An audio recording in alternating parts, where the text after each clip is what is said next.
How to upload an image to Mailchimp. Hello guys and welcome to this new tutorial. In today's video I'm going to show you how simple and easy it is to upload an image into your Mailchimp email for creating a campaign. The process is very simple and very easy. Anyone can do that and it is very self-explanatory. So all you need to do is to head over mailchimp.com.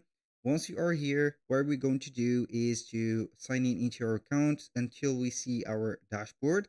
Once here, you are going to click on create email or modify an email that you have already. I'm going to create an email and then we are going to head over here. So we have three choices, either from scratch, we are going to create an email, from basic layouts or fully designed template. I'm going to head over the basic layouts or from scratch, it doesn't matter.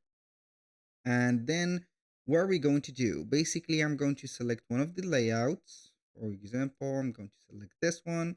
And then we are going to see the email editor. As you can see, I am on the new editor or the advanced one and not with the old version.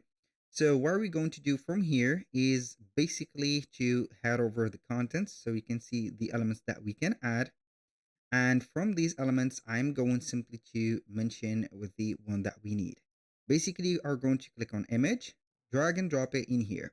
So you're going to upload an image from here by clicking on add, upload an image, or you can go ahead and set up whatever thing that you have. Also, you can go ahead and head over the downloads, and I made an error here. So from the downloads, you are going to see the image that you want and place it directly into this specific area, and it will load up just right there. So you are going to get maybe some recommendation for editing or cropping the image, but you're going to get your goal done. After that, you're going to click on save and exit, and you have set up the email model for later, let's say, configuration or campaigns. That was all for today's video. Thank you guys for watching. I hope that you have enjoyed the content, and I hope to see you soon on the next one.